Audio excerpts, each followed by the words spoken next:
Selamat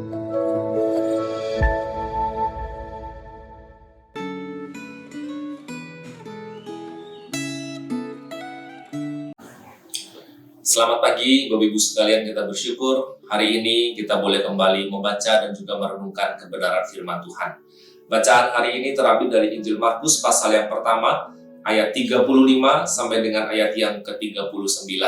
Sebelum membaca dan juga merenungkan kebenaran firman Tuhan, mari kita meminta pertolongan Tuhan. Kita berdoa.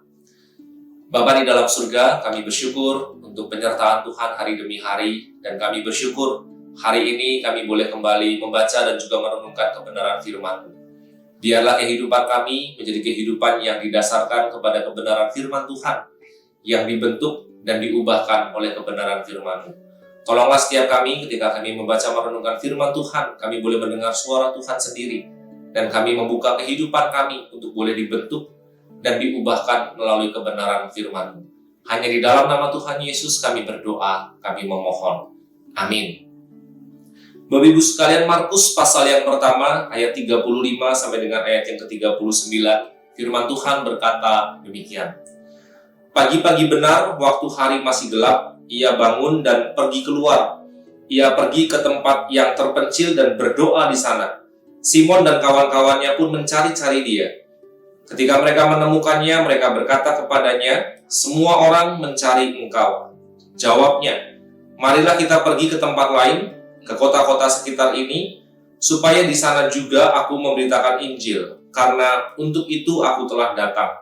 Lalu pergilah ia ke seluruh Galilea memberitakan Injil dalam rumah-rumah ibadat mereka dan mengusir setan-setan.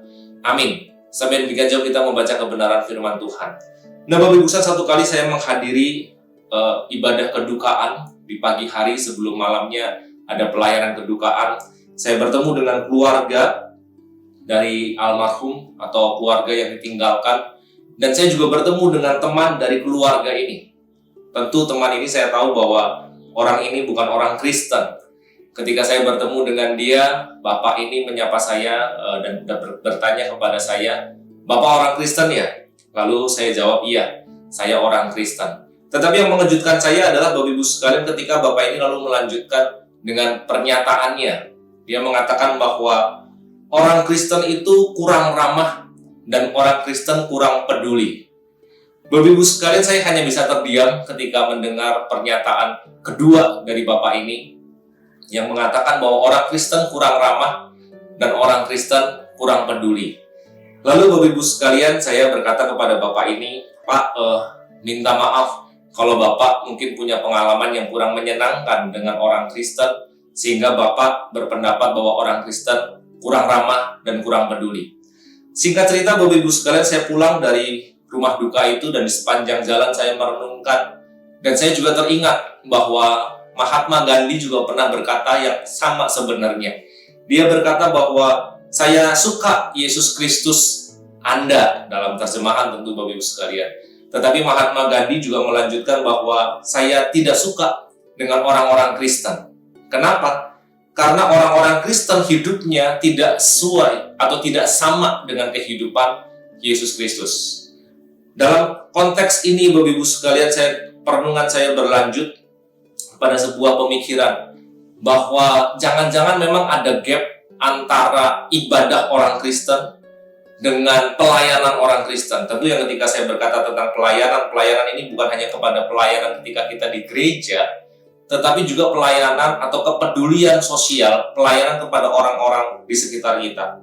Nah, bagian firman Tuhan hari ini menunjukkan kepada kita bagaimana Yesus bukan hanya punya waktu untuk beribadah, tetapi Yesus juga punya waktu untuk peduli terhadap orang-orang di sekitarnya. Dikatakan bahwa dalam ayat yang ke-35, Yesus meluangkan waktu untuk beribadah, atau untuk berdoa, atau untuk berinteraksi dengan Allah Bapa. Karena dikatakan dalam ayat 35, pagi-pagi benar waktu hari masih gelap, ia bangun dan pergi keluar. Ia pergi ke tempat yang terpencil dan berdoa di sana. Tentu kita bisa melihat hal ini sebagai relasi antara Yesus dengan Bapanya. Kalau dalam konteks orang Kristen, mungkin secara sederhana kita bisa katakan bahwa ini adalah waktu di mana Yesus beribadah kepada Bapanya, memuji, menyembah Dia.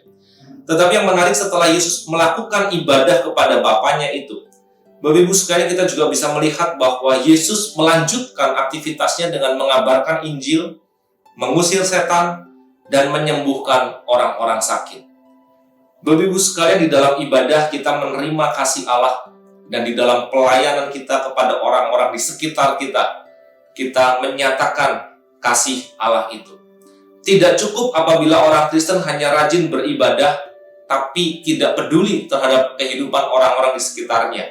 Tidak cukup apabila orang Kristen hanya rajin melayani di dalam gereja, tetapi juga tidak mempedulikan orang-orang di sekitarnya yang mungkin juga adalah orang-orang yang bukan Kristen.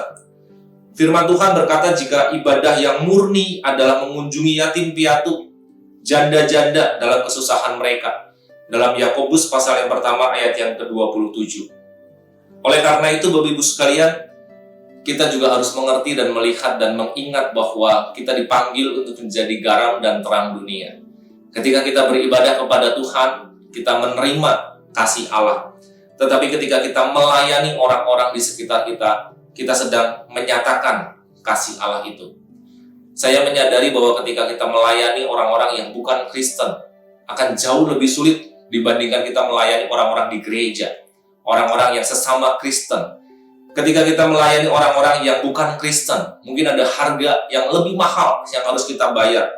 Baik itu waktu, kelelahan fisik, kelelahan mental, tetapi terkadang juga kita harus mengeluarkan dana, tenaga.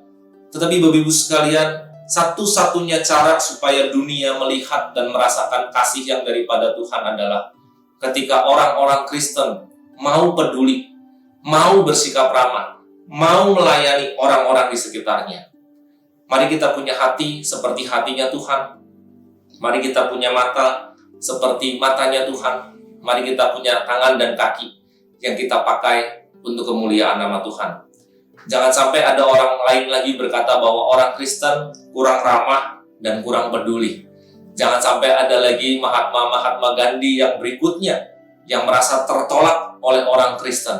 Padahal mungkin itu menjadi satu-satunya jalan dunia atau orang yang belum mengenal Kristus bisa mengenal Kristus. Mari kita berdoa memohon pertolongan Tuhan supaya Tuhan menggerakkan hati kita, memiliki kepedulian, memiliki keramahan. Kita bukan hanya rajin beribadah atau melayani di dalam gereja, tetapi kita juga berani membayar harga lebih, melayani orang-orang di sekitar kita yang mungkin mereka bukan Kristen, tetapi mereka merindukan kasih yang dari surga itu. Mari kita berdoa memohon pertolongannya. Bapa di dalam surga, kami bersyukur kami boleh dipanggil menjadi orang-orang percaya, anak-anak Tuhan yang boleh merasakan kasih yang daripada Tuhan. Kiranya Engkau menolong setiap kami, menggerakkan hati setiap kami untuk memiliki kepedulian kepada orang-orang di sekitar kami.